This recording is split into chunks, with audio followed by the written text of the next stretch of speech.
who didn't have anyone with her when she needed it most. Chapter 10. Eddie Tucci knew he had screwed up really bad this time. Unbelievable. It was a terrible mistake to give that job, or any job, to his nephew Johnny. Not for nothing did they call the kid Twitchy.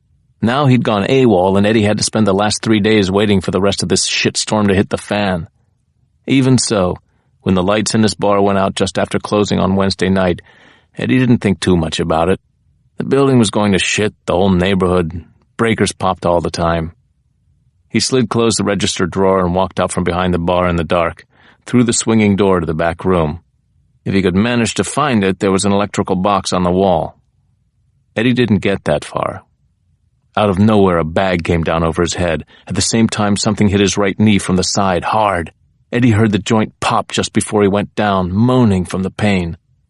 His moans didn't stop them. Somebody put him in a powerful headlock while someone else tied his ankles. He couldn't even get off a punch, a kick, nothing. He'd just been hog-tied. "You fuckers, I'm going to kill you, you hear me? You hear me?" Apparently not. They hoisted him up onto the big table and back and cuffed each hand to the wooden legs underneath. Eddie yanked at the cuffs, but they only cut into his wrists. Even if he could get up, his knee felt like it was never going to work right again. He'd be a cripple now. Then a faucet was turned on, full force. What was that about? Chapter 11. When they pulled the bag off his head, the lights were back on. That was good, right? Well, not exactly. Eddie saw two upside-down faces looking at him, a white guy and a brown one, maybe Puerto Rican. They were dressed right for the neighborhood, but their short haircuts and the way they operated marked them as suits or military, maybe both. And Eddie knew right then just how scared he ought to be. This thing, his nephew's screw-up, had obviously gotten way out of hand. "We're looking for Johnny," the white guy said. "Any idea where he is?" "I haven't heard from him." It was the God's honest truth. These were not people to mess around with. He was sure of that much. "That's not what I asked you, Ed. I asked if you knew where he was." The voice was cool, the two of them watching him like he was a specimen in a lab. "Hand to God, I don't know where Johnny is. You gotta believe me on that." "Okay, I hear you," the dark one nodded. "I believe you, Ed. Let's just be sure, though." Eddie's heart jumped into his throat before they even moved on him. The white one put him in another powerful headlock, grabbed his jaw, and forced the handle of a screwdriver into his mouth. Then he pinched Eddie's nose closed with 2 fingers. The other dude came back into view, holding the running end of a green rubber hose. He held it over Eddie's face and let the water pour into his mouth. Eddie gagged hard. This was bad. The water was coming too fast to swallow. He couldn't breathe. He nearly bit through the screwdriver handle trying to spit it out. Pretty soon his chest began to burn and his lungs were pulling for air. He bucked on the table, but the cuffs yanked him right back down. Pressure was building behind his eyes and nose, and he realized suddenly that he was going to die. That's when the panic really took over. There was no pain anymore, no sound of him choking, just overwhelming fear. It was worse than any nightmare he could imagine because this was real. It was happening in the back room of his own gin mill in Philly. Eddie didn't even know that the water had stopped at first. The white guy tilted his head to the side, pulled out the screwdriver, and let him hack it out for a minute. It felt as if he were going to cough up a lung. Most people last a couple of minutes before they cave. Of course, these are soldiers I'm talking about. One of them patted him on the belly. "That doesn't quite describe you, Ed. So, let me ask you again. Do you know where Johnny is?" Eddie could barely talk, but he choked out a fast answer. I'll find him. I swear to God I will." "See, this is what I hate about the mob." The voice came a little closer to his left ear. "You people just say whatever you need to say, whenever you need to say it. There's no integrity. Nothing you can depend on. Give me a chance. I'm begging you." "You don't get it, Ed. This is your chance. You either know where Johnny is, or you don't. Now, which is it?" I don't know," he was blubbering, half out of his mind. "Please, I don't know." They broke a couple of teeth getting the screwdriver back in his mouth. Eddie clenched his jaw and thrashed and begged for his life, but only until the torrent of water cut him off again. It didn't take long before he was right back where he'd been a minute ago, absolutely convinced he was about to die. And this time he was right. Chapter 12. The bizarre murder case was spreading out like spidery legs around me. But one question hung over the rest. Were there others who had died like Caroline? Was that a possibility? A probability? Obtaining a credible account of missing persons in D.C. is harder than it might seem. After speaking with someone at the Youth Investigations Bureau, which has a centralized database, I had to go district by district, personally talking with detectives all over the city. Incident reports are public information, but what I needed were PD 252s, which are private case notes. That's where I could start to filter for students, runaways, and above all, anyone with a known or suspected history of prostitution. I brought home the files I'd gathered and took them to my office in the attic after dinner. I cleared off one entire wall and started tacking up everything. Pictures of the missing, index cards with case vitals that I'd written up, plus a DC street map, flagged everywhere that victims had been seen. When all that was done, I stood back and stared, looking for some kind of pattern to reveal itself. There was Jasmine Arenas, 19, 2 priors for solicitation. She worked 4th and K, where she'd been last seen getting into a blue Beamer around 2 a.m. on October 12th of last year. Becca York was just 16. Very pretty, an honor student. She'd left Dunbar High School on the afternoon of December 21st and hadn't been seen or heard from since.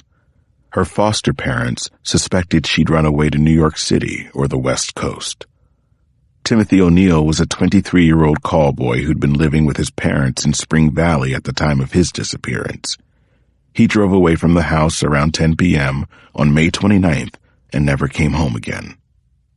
It wasn't like I actually expected any kind of connect-the-dots pattern to jump out at me. This was more like building the haystack. Tomorrow, we'd start looking for the needle. That meant field work, and lots of it, following up on every one of these tawdry files. If just one of them showed a connection to Caroline, it could be huge. This was the kind of homicide that used to make me wonder why I keep coming back for more, year after year. I knew that on some level I was addicted to the chase, but I used to think that if I figured out why, then I'd stop needing it so much, maybe even turn in my badge. That hadn't happened. Just the opposite. Even if Caroline hadn't been my niece, I still would have been standing in my attic at 2 a.m, staring at that terrible board, as determined as ever to find out who had killed her and maybe these other young people, and why. Remains. That was the single word, or maybe the concept, that I couldn't get out of my head, couldn't shake if I wanted to. Chapter 13.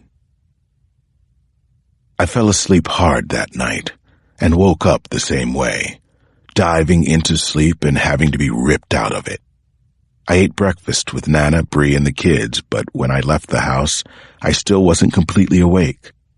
It didn't augur well, if you believe in auguring. The one appointment I needed to keep that day was my meeting with Marcella Weaver. 3 years earlier, the breakup of her high-priced escort service had made national headlines and earned her the nickname Madam of the Beltway.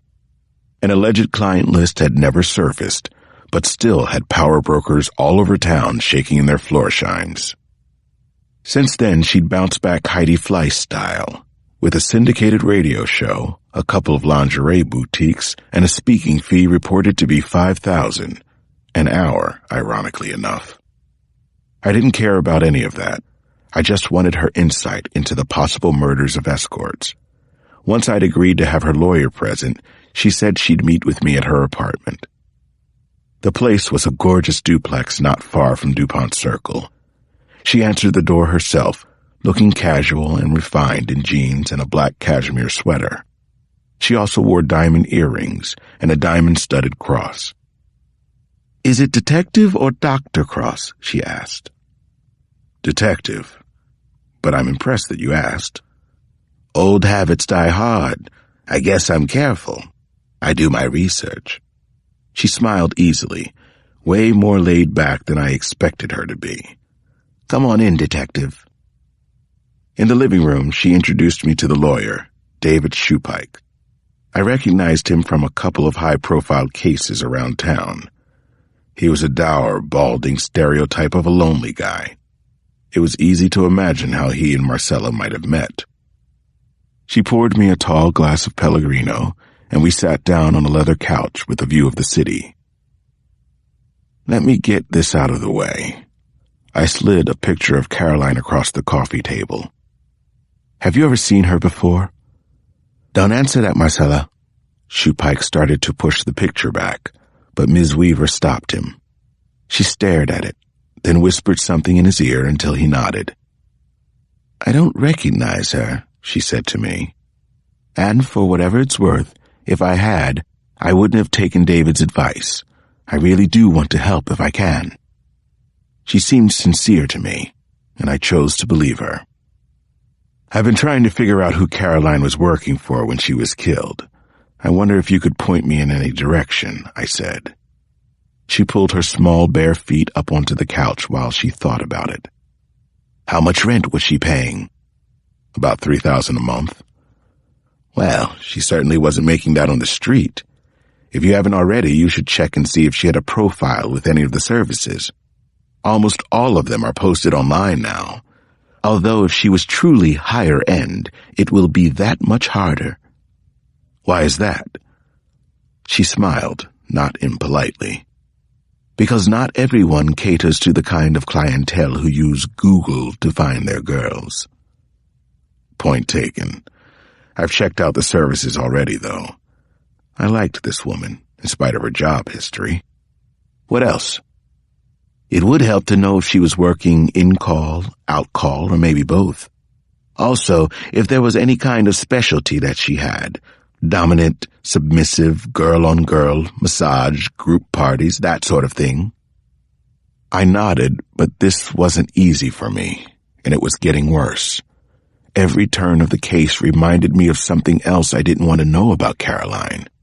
I took a sip of mineral water. What about the girls themselves? Where are they coming from? I'll tell you this. College newspapers were my gold mine. These kids think they can handle anything. A lot of them already despise men. Some just want an adventure. I advertised in a lot of places, but you'd be surprised. She pointed at the pocket where I'd put away Caroline's picture. She might have been paying her way through law school, even medical school, believe it or not. I had a future surgeon as one of my very best girls. She stopped then and leaned toward me to see into my eyes. I'm sorry, but did this girl mean something to you? If you don't mind my asking. You seem sad. Normally, I might have minded, but Marcella Weaver had been nothing but helpful and open with me so far. Caroline was my niece, I told her. She sat back again with a manicured hand over her mouth. I never even saw the slightest violence against any of my girls. Whoever did this deserves to die a painful death, if you ask me. It seemed like I said enough already, but if that lawyer hadn't been sitting there, I probably would have told Marcella Weaver that I felt exactly the same way.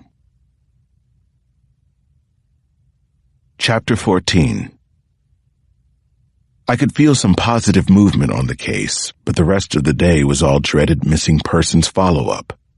Samson hooked up with me for the afternoon, and we interviewed one distraught family member after another. By the time we got to Timothy O'Neill's parents, the only thing I felt we'd accomplished for sure was stirring up bad feelings. The O'Neills lived in a brick and stone colonial in Spring Valley. It was modest for the neighborhood, but still 7 figures, I was pretty sure. Like a lot of people up here, the O'Neills were part of the Washington machinery. They struck me as a good Irish Catholic family, and I wondered how that jibed with the story of their missing son. We love Timothy very much, was Mrs. O'Neill's first response to my questioning. I know what his file says, and I'm sure you'll think we're naive, but our love